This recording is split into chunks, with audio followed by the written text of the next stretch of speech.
और सभी बच्चे अपनी तरफ से पूरी कोशिश कर रहे होंगे कि नंबर 1 पे क्लास में कौन हो? मैं हूं। अब मैं में तो 30 स्टूडेंट है, तो उस मैं में आपका ही आई आए, इसके लिए हम आपको टिप्स बताएंगे, ठीक है? और जिसमें पढ़ना कम है और आउटपुट ज्यादा आ जाए। लेकिन अभी आप लोग क्या करते हैं बच्चों कि पढ़ते ज्यादा हैं, लेकिन उस तरीके से आपके जो होम एग्जाम्स होते हैं, एनुअल एग्जाम आने वाला है, जो आपके यूनिट टेस्ट हैं, उस हिसाब से आपके नंबर नहीं आ पाते, है ना? तो इस पर हम आपके साथ डिस्कशन करेंगे, ठीक है?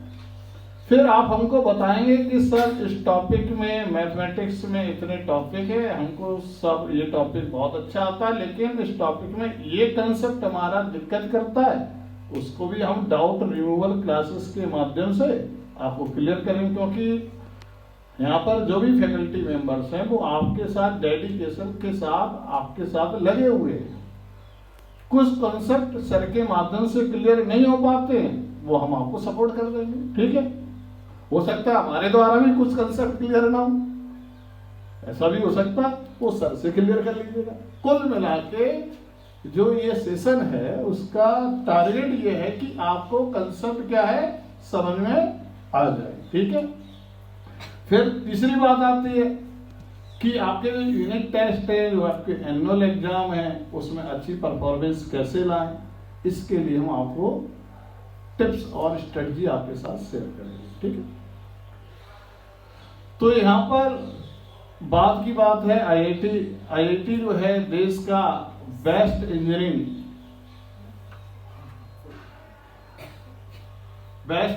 कॉलेज है। इसी तरीके से बेस्ट मेडिकल कॉलेज जो होता है वो एम्स होता है, ठीक है? तो पहले 6 आईआईटीज थे हमारे जमाने में, अब बाद में जुड़ के उसके बाद आईआईटी रुड़की बन गया। रुड़की पहले यूनिवर्सिटी था, उसके बाद अब बहुत सारे न्यू आईआईटीज भी गवर्नमेंट ऑफ इंडिया में जोड़ दी गई। अच्छा आईआईटी का मतलब केवल ये, अच्छा कॉलेज का मतलब ये है कि वहां पर इस तरीके से नॉलेज आपको दी जाती है ताकि आप उसको अप्लाई कर सके, कहां पर? डेली रूटीन लाइफ में।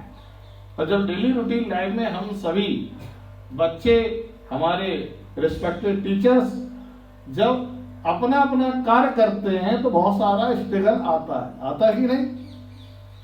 उस स्ट्रगल को झेलने की क्षमता, रेजिस्टेंस पावर, और उसको किस तरीके से एक्सीलेंट करना है पेशेंस के साथ, अच्छे संस्थान यही सिखाते हैं।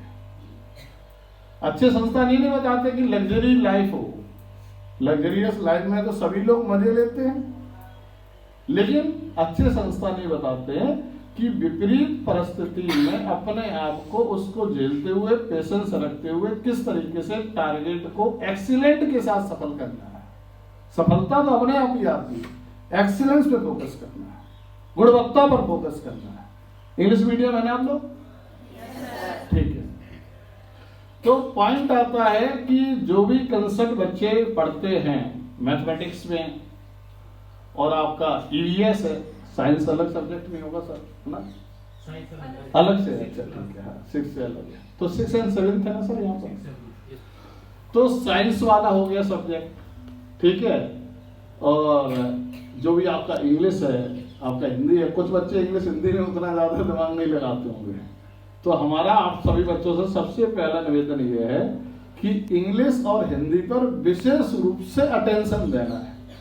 क्योंकि आप जब ऑफिसर बन जाओगे या अपना खुद का बिजनेस स्टार्ट करेंगे या कोई भी संस्थान में आप कार्य करेंगे, तो आपको एप्लीकेशन लिखना आना चाहिए, आपको लेटर लिखना आना चाहिए।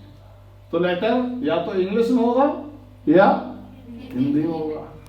उसकी फीलिंग आपको बहुत अच्छी तरीके से क्लियर होनी चाहिए, क्योंकि अपनी अंदर की जो भावना है उसको पेश करने की जो कला है वो तभी आएगी जब आप इंग्लिश में भी और हिंदी में स्ट्रांग होंगे।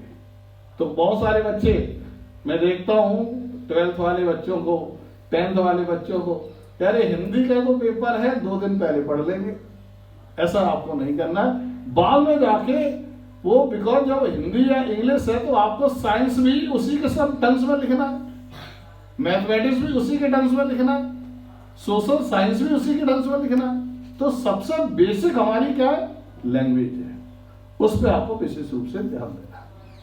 ठीक, अब आता है साइंस के जो सब्जेक्ट्स है, जिसमें आपके में मिक्स होता है, उसमें 3 सब्जेक्ट होते हैं, physics, chemistry and biology. Physics का मतलब है कि जो हम अपनी आंखों से जो सराउंडिंग में देख रहे हैं, क्या देख रहे हैं, चारों तरफ जो भी हम देख रहे हैं उसका डिस्कशन हम फिजिक्स में करते हैं। तो चारों तरफ हम देख रहे हैं, उसी के लिए तो हम पढ़ रहे हैं, पहली बात। और उसके लिए जो पढ़ के हम क्या करना चाहते हैं, पैसे कमाना चाहते हैं, उसको बोलते हैं मटेरियलिस्टिक एजुकेशन। लेकिन ऐसी एजुकेशन में हम लोग क्या करते हैं, पैसे तो कमाते हैं, उस पैसे के बल पे हमारे अंदर स्ट्रेस बहुत ज्यादा आ जाता है। आता है कि नहीं बच्चे, बताओ? स्ट्रेस आ जाता है, हम पैसे कमाने की होड़ में लगे हैं, उसमें स्ट्रेस है, चिंता हो जाती है कि इतना हमारा मंथली एक्सपेंसेस है वो कैसे पूरा होगा, चिंता हो जाती है, एंजाइटी आ जाता है, और भय भी हो जाता है कि कभी कभी पूरा नहीं हुआ तो फियर भी आ जाता है, और उसकी वजह से प्रेशर आ जाता है। यही पढ़ाई में होता है।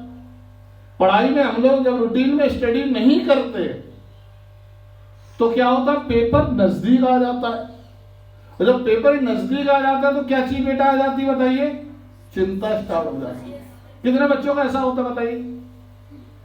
चिंता स्टार्ट होती है कि पेपर नजदीक आ गया, हमारे 10 चैप्टर थे और 10 में केवल 4 ही चैप्टर हमारे पढ़े हुए हैं, चिंता आ जाती है। चिंता से फियर आ जाता है, और फियर से प्रेशर आ जाता है।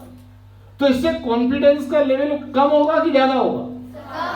कम होगा। आता तो है, लेकिन जब तक कॉन्फिडेंस नहीं है तो उस तरीके से, उसके हिसाब से आप अपने यूनिट टेस्ट में या अपने एनुअल एग्जाम में अच्छा परफॉर्म नहीं कर पाते। तो किसी भी एग्जाम में, चाहे डेली रूटीन लाइफ की जो एग्जाम चल रहा है, भगवान ने दिया है आपको, डेली रूटीन लाइफ का भी एग्जाम है, उसमें बिना चिंता, बिना फियर, बिना प्रेशर और स्ट्रेस के यदि हम जिंदगी को एक्टिवेट करेंगे तो जिंदगी जीना हुआ, और यदि स्ट्रेस के साथ करेंगे तो जिंदगी काटना हुआ। तो आप कितने बच्चे जिंदगी को जीना चाहते हैं कि काटना चाहते हैं, बताइए बच्चों? तो आपको सेल्फ कॉन्फिडेंस बिल्डअप करना पड़े, बूस्टअप करना पड़ेगा कि नहीं?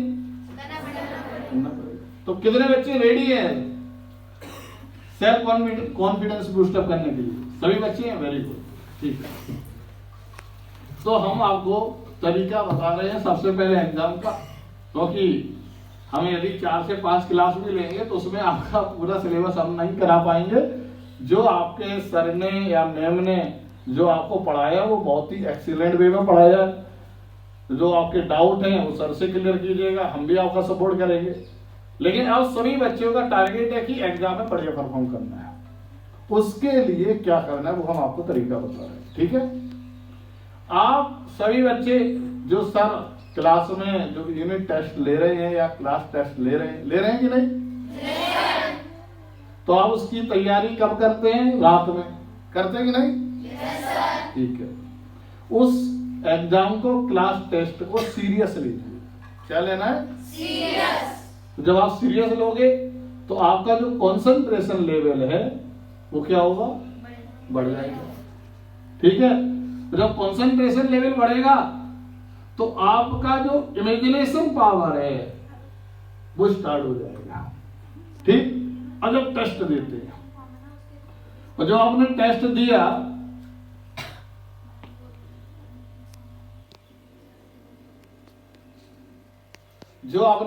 दिया उस टेस्ट की बेटा एनालाइज करिए। कितने बच्चे ये चाहते हैं कि मैंने 10 सवाल लगाए हैं और 10 सही हो जाए? सभी चाहते, हम भी चाहते थे।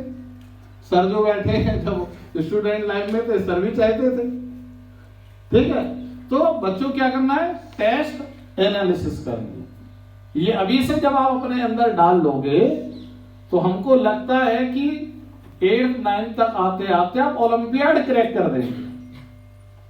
12th तक आते आते आप जिन बच्चों का डॉक्टर बनने का सपना है एज पर स्किल्स, कुछ लोग डॉक्टर पड़ोसी को देखकर भी बनना चाहते हैं, पेरेंट्स के प्रेशर के अनुसार भी बनना चाहते हैं, कुछ लोग IITian पेरेंट्स के अनुसार या पड़ोसी या दोस्त के अनुसार बनना चाहते हैं। ऐसा नहीं, अपनी प्रतिभा के अनुसार जो भी आपका करियर ऑब्जेक्टिव है उसको आप 12th के साथ ही उस एग्जाम को आप क्वालिफाई करने के लिए सेल्फ कॉन्फिडेंस क्या होगा, जबरदस्त होगा। यदि आप ये पैटर्न यदि आप अभी से क्या कर लेते हैं बच्चों, एक्टिवेट कर लेते हैं, आप जो भी टेस्ट दें उसकी फाइनल एग्जाम के पहले उसकी क्या करना है, टेस्ट एनालिसिस करनी। क्या करनी है, टेस्ट एनालिसिस करनी। अब टेस्ट एनालिसिस कैसे करोगे, टेस्ट देने पर करोगे कि टेस्ट के बाद करोगे, टेस्ट के बाद करोगे। आपने टेस्ट दिया, टेस्ट जब आपने दिया तो आप उसको देखेंगे कि हमारे कितने सवाल थे। मान लो 10 सवाल आपके एग्जाम में पूछे गए, ठीक। अब 10 में से आपने 6 प्रॉब्लम को अटेम्प्ट किया। 10 प्रॉब्लम में से कितनी प्रॉब्लम अटेम्प्ट की, कितनी छोड़ दी, 4 छोड़ दो, कोई बात नहीं।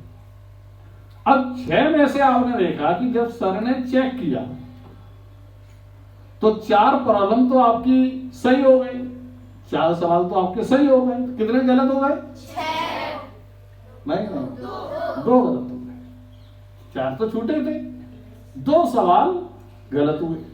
अब इस पे जरा सोचो कि 2 सवाल जो आपके गलत हुए लेकिन आपने लगाए तो थे, इसका मतलब आपको आता था कि नहीं, इसका आता हुआ सवाल आपका गलत हुआ तो कुछ ना कुछ तो कारण होगा बेटा। क्या कारण हो सकता है कि आपने उस सवाल का मतलब या तो समझा नहीं। जैसे मैथमेटिक्स के सवाल होते हैं, साइंस के सवाल होते हैं, आप उसकी जो सेंटेंस है उसकी फीलिंग को नहीं समझ पाते। कई बार ऐसा होता ही नहीं बच्चों, मैथमेटिक्स है उसने एक पहले उसके माध्यम से जो सेंटेंस होता है उसके माध्यम से हम लोग क्या फॉर्म करते हैं, इक्वेशन, और उन इक्वेशन को जब सॉल्व करते हैं तो आंसर आता है। तो उस इक्वेशन को आपने सही नहीं बनाया, क्यों, क्योंकि आपने उसके सेंटेंस को प्रैक्टिकली समझा नहीं। इसका मतलब क्या है कि आपकी प्रैक्टिस में क्या है, कमी है। ये तो है, बताइए। दूसरा फैक्टर, आपने प्रॉपर इक्वेशन बनाई लेकिन बाद में आंसर आपका कैसा आ गया, गलत आ गया। किस कारण गलत हुआ, कैलकुलेशन मिस्टेक। कितने बच्चों के साथ कैलकुलेशन मिस्टेक होती है, हमें लगता है बहुत सारे बच्चों के साथ होती होगी, होती कि नहीं। तो इसकी आपको क्या करनी है, प्रैक्टिस, ठीक है। तो कितने फैक्टर अभी हम इनमें बताएं कि आप या तो सवाल का मतलब समझ में नहीं आया, इसके लिए प्रैक्टिस आपको करनी पड़ेगी। ज्यादातर बच्चे क्या करते हैं, आप लोग तो बहुत छोटे हैं, जो 12th में बच्चे होते हैं जो IIT की तैयारी करते हैं, नीट की तैयारी करते हैं, वही समझ में नहीं आता करते क्या, उनको पता ही नहीं चलता है, सवाल का मतलब ही नहीं समझ पा रहे हैं। तो जब सवाल का मतलब नहीं समझ पाते तो फॉर्मूला भी गलत लगाएंगे कि सही लगाएंगे, गलत। तो कहते हैं मैं मेहनत बहुत करता हूं लेकिन हमको फल, मेरा लक क्या है, खराब है। जबकि लक खराब नहीं, आपकी मेहनत में कमी है। मेहनत आप कर रहे हैं लेकिन दिशा सही है कि केवल दिशा में काम कर रहे हैं, सही दिशा में काम नहीं कर रहे हैं। तो यदि आप अपनी स्टडी को सही दिशा में आप टर्न कर दोगे तो आप मेहनत कम करोगे और आउटपुट आपका क्या आएगा बेटा, ज्यादा आएगा। तो पहला पॉइंट आपको क्या क्लियर हुआ, पहला पॉइंट आपका हुआ कि सवाल की प्रैक्टिस करो ताकि उसका मतलब तो समझो। सर ने कंसेप्ट बताया, लेकिन कंसेप्ट तो बता दिया, पूरा बढ़िया बताया सर ने, लेकिन आप सवाल का मतलब ही नहीं समझोगे तो उस कंसेप्ट को अप्लाई कर पाओगे, नहीं कर पाओगे। तो कमी सर में, सर के डिलीवर में कि आपके में, हमारे में, है ना। एक काम ये करना है, ठीक। दूसरा पॉइंट हमने क्या बताया, कैलकुलेशन मिस्टेक, यानी आपके 4 नंबर आने वाले थे और मैम ने 1 ही नंबर दिया, आप लेके गए मेरा सही है। कुछ बच्चे झगड़ भी जाते हैं मैम से या सर से, तो उसके पीछे वो कारण बता देते हैं। आप कारण एनालाइज, कुछ ही बच्चे जाते हैं जो मैम के पास हिम्मत करते हैं, सर के पास हिम्मत करते हैं कि हमारा ये सवाल गलत है, हमारा पूरा सवाल सही है, आपने नंबर 1 ही दिया और लास्ट में कैलकुलेशन वो नंबर 1 दे दिया है, वो भी बहुत दे दिया है, वैसे देना नहीं चाहिए।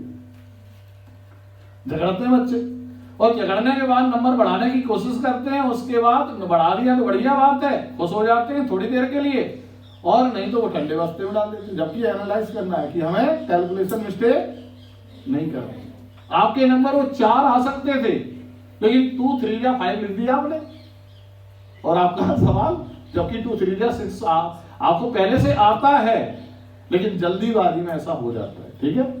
तीसरा पॉइंट, आपने फॉर्मूला सही लगाया, फॉर्मूला सही लगाया आपने, क्योंकि आपने जो सवाल था मैथ्स का, साइंस का, उसको समझ लिया, तभी तो फॉर्मूला आपने सही लगाया।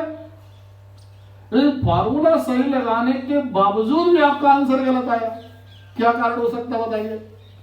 इसका मतलब उस फॉर्मूले के जो टर्म्स और कंडीशन है, हमेशा ध्यान रखो बेटा, मैथमेटिक्स में, साइंस में, यदि आप ये चीज अभी से अपने अंदर ढाल लोगे तो आगे जाके जब 12th में जब आप अपीयर होंगे, 11th में अपीयर होंगे, तो जो कॉम्पिटिटिव एग्जाम होते हैं, जो प्रतियोगी परीक्षाएं होती हैं, वो किसी लेवल की हो, चाहे यूपीएससी हो, चाहे जेईई